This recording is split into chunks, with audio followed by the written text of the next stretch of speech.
사사기의 서론을 보통 이제 3장 6절까지로 삼고 그 다음에 이제 사사들이 실제로 이제 등장합니다. 3장 7절에 이제 3장 7절에 그 배경을 다시 한번 언급한 다음에 다시금 이제 그 상황들을 깨치고 일어나게 되는 사사들에 대해서 이제 처음으로 언급하게 되는 것을 우리는 보게 됩니다. 우리는 3장 1절에서 6절까지의 부분에서 이스라엘 백성들이 쫓아내지 못한 이방 백성들의 그 땅에 거주하고 있던 백성들의 이름을 이제 보게 되는 것이죠. 그리고 그들이 남겨준 그들과 함께함으로 말미암아 일어나게 된 문제들을 6절에서 7절에 다시 똑같이 연결합니다. 그들의 딸들을 맞아 아내로 삼으며 자기 딸들을 그들의 아들들에게 주었습니다. 통혼 관계가 이방 민족들과 일어나게 된 것입니다. 하나님께서 언약 맺지 말라고 하셨는데 이방 민족과 조약을 맺게 되니까 그 조약의 연장선 가운데서 결혼의 언약까지로 이제 들어가게 되고 또 그들의 신들을 섬기는 우상 숭배하는 일들이 일어나게 되었습니다. 7절에 다시금 이 부분을 언급하죠. 이스라엘 자손이 여호와의 목전에 악을 행하여 자기들의 하나님 여호와를 잊어버리고 그래서 여호와 하나님을 잊어버리는 일들이 일어나게 됩니다. 그들이 결국 결혼 관계 가운데서 그리고 그 결혼 관계의 연장선에서 이제 그 땅의 농사 제도와 농사 기간과 맞아떨어지는 그 우상 숭배의 바알과 아세라의 우상 숭배 가운데 거하게 되고 그러면서 하나님을 예배하는 도덕적인 윤리적인 변화까지 일으켜가기를 원하시는 하나님의 그 거룩한 율법을 쫓기보다는 그냥 눈앞에 있는 쾌락을 쫓아가는 것 그리고 보장된 것처럼 보여지는 그 축복을 쫓아가는 것이 더 쉬워 보였습니다. 그것이 바알과 아세라 신앙의 본질이죠. 그 본질 가운데 들어가게 되었더니 하나님께서 진노하시는 일이 일어나게 되었습니다. 바알과 아세라를 섬긴지라 여호와께서 이스라엘에게 진노하십니다. 화가 나십니다. 왜 그렇습니까? 하나님은 질투하시는 하나님이라 그렇게 말씀하셨어요. 하나님과 이스라엘 백성들과의 관계를 하나님께서는 독점적으로 만드시기 위해서 그 사랑은 마치 부부와의 사랑과 마찬가지로 독점적인 관계입니다. 그런데 그 독점적인 관계를 비집고 들어가도록 허락하게 한 이스라엘 백성들의 마음의 변화. 원래 하나님께서 목적하신 것이 무엇입니까? 우리 가나안을 이제 향해서 출발할 때에 출애굽할 때에 하나님께서 10가지 재앙을 보여주시고 그리고 홍해를 건너게 하시는 사건들을 통해서 하나님께서 애굽의 모든 신들보다 더 뛰어나신 하나님이라는 사실을 보여주셨습니다. 그것이 하나님께서 10가지 재앙과 홍해의 사건을 통해서 일으키신 그리고 그들 이스라엘 백성들에게 각인시켜 주신 것이었습니다. 애굽의 모든 신, 애굽 당시에 모든 세상 가운데서의 중심이고 세계에서 가장 위대한 제국이라고 얘기할 수 있는 애굽의 모든 신들보다 더 위대하신 신이 여호와 하나님이라는 사실을 보여주셨고 그리고 그 하나님의 말씀 가운데 말씀을 만홀히 여기고 가볍게 여기고 무시할 때에 일어나게 되는 일이 40일의 광야 방황이 40년으로 연장된다는 하나님께서는 실제로 그것을 하실 수 있고 그리고 그 하나님의 말씀에 얼마나 어미하시고 그리고 거룩하신 것이 깃들여 있는지를 이스라엘 백성들에게 알게 하셨습니다.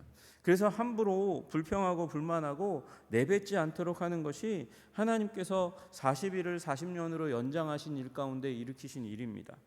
그리고 40년 동안 광야를 방황하면서 돌면서 여행하면서 하나님께서 목적하시는 것이 무엇입니까?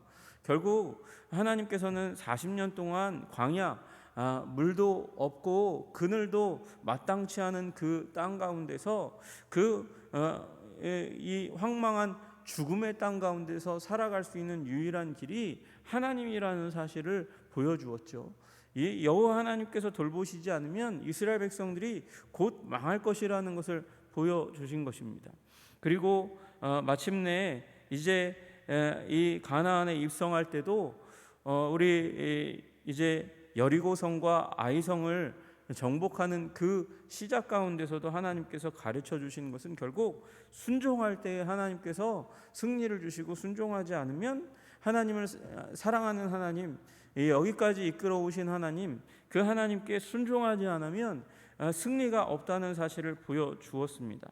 그런데 이스라엘 백성이 결국 이 땅 안에 들어와서 정복하고 정착하고, 그리고 마지막까지 하나님의 말씀을 순종해서 그 과업을 진행해야 할 텐데, 하나님을 사랑하는 것이 식어지고 하나님께 충성하고 순종할 때 복이 임하고 승리가 임한다는 사실을 점점 잊어버립니다. 전쟁을 잃어버린 세대, 그리고 신앙의 훈련 가운데 충성되게 감당하지 못함으로 말미암아 다음 세대가 다른 세대가 됨으로 말미암아 이 바알과 아세라를 여호와 대신 섬기고 여호와의 진노를 불러오게 되는 일이 일어납니다. 그런데 그것은 자연재해라기보다는 그 땅에 그들이 남겨둔 이방 백성에 의해서 공격받는 일들이 일어나죠. 여기 이 메소포타미아 왕 구산 리사다임이라고 되어 있는데, 또는 아람 사람 나하라임이라고 그렇게 번역이 될 수도 있다는 사본의 내용이 있습니다. 여러분, 여기 어쨌든 여기 주위에 있는 이방 민족이 이스라엘 백성을 향해서 전진해 와서, 그리고 그들과 싸워 그들을 이기고 지배하는 일이 일어났다, 그렇게 말씀하시는데, 그 표현을 하나님께서는 진노하사 이 구산 리사다임의 손에 파셨다, 이렇게 표현하고 있습니다. 그들에게 완전히 주도권을 내어주셨다고 이야기하는 것이죠. 왜 그렇습니까? 우상 숭배의 결과입니다. 여기 구산 리사다임이라는 이 말의 의미는 두 배로 악한 구산 사람이라는 뜻입니다. 그러니까 원래 그들이 가지고 있는 호전성과 악에 비해서 갑절로 그들이 이스라엘 백성에게 진노하고 행하는 일들이 일어나게 되었다, 이렇게 말씀하고 계신 것이죠. 그들은 악하게 이스라엘 백성들을 대하게 되었습니다. 왜 그렇습니까? 결국 그 이유는 다른 데 있는 것이 아니라, 이 민족의 악에 있는 것이 아니라 여호와를 섬기지 못한 이스라엘의 현주소, 우상 숭배하는 현주소 때문에 이들의 호전성을 두 배로 강화시키고 그들의 악을 두 배로 강화시킴으로 말미암아 이스라엘 백성들이 그 구산 리사다임의 손아귀에 들어가 그 통치 아래 고생하도록 그렇게 하나님께서 허락하신 것입니다. 여러분, 그러므로 우리의 삶 가운데 하나님께서 원하는 것 중에 하나는, 우리가 고생하더라도, 우리가 환난 가운데 있더라도 우리가 우상 숭배로부터 떠나기를 원하시는 하나님의 계획을 깨달아 아시는 여러분들 다 되시기를 주님의 이름으로 축복합니다. 하나님과 더 사랑하는 것을 우리는 우상이라고 그렇게 쉽게 그렇게 정의합니다.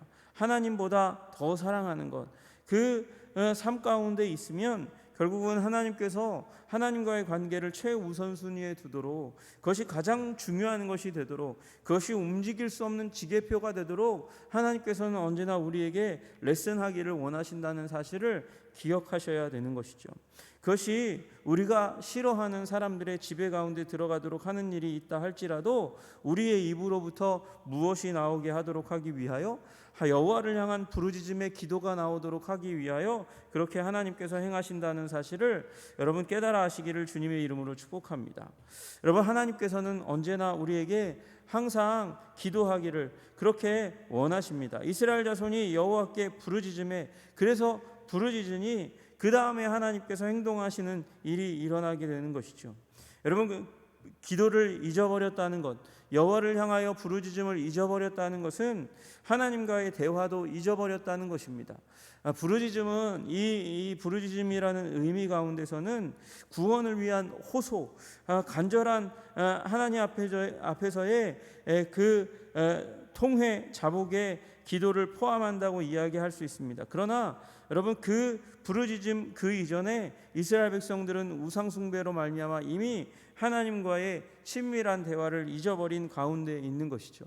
여러분, 하나님과의 친밀성을 잃어버리고 그리고 하나님과의 대화를 잊어버린 사람은 그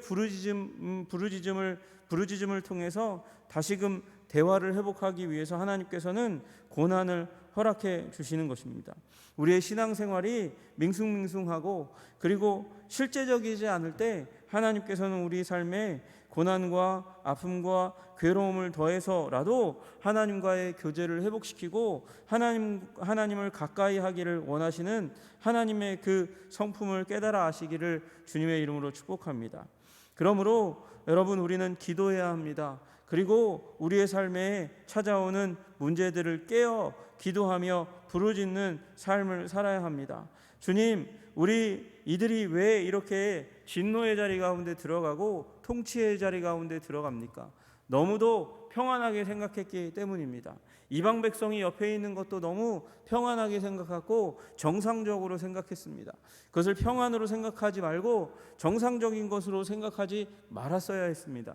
이 가나안 땅의 이방 백성들이 다 하나님의 이름으로 쫓겨나기까지 그들은 전쟁을 해야 했는데 그들이 이제 정착하고 쉬어보니까 너무 좋은 거예요. 그래서 움직이지 못하고 그래서 정복하지 못하니까 이방 백성이 남고 그 결혼 관계 가운데 우상 숭배에 들어가게 된 것을 우리는 너무나 잘 알고 있습니다. 그러므로 여러분, 우리 평안할 때에 경계해야 될 줄로 믿으시기를 주님의 이름으로 축복합니다. 깨어 있어야 됩니다. 무엇이 하나님이 원하시는 삶이고 무엇이 하나님이 원하시지 않는 상태인지를 분별하여 그 원하시지 않는 것에 대해서는 끝까지 싸우는, 끝까지 영적 전쟁을 수행해야 하는 우리 하나님의 사람들이 되어야 될 줄로 믿습니다. 그 영적 전쟁의 처음 시작은, 기초는 바로 하나님과의 대화이고 또 하나님께 부르짖어 기도하는 것입니다.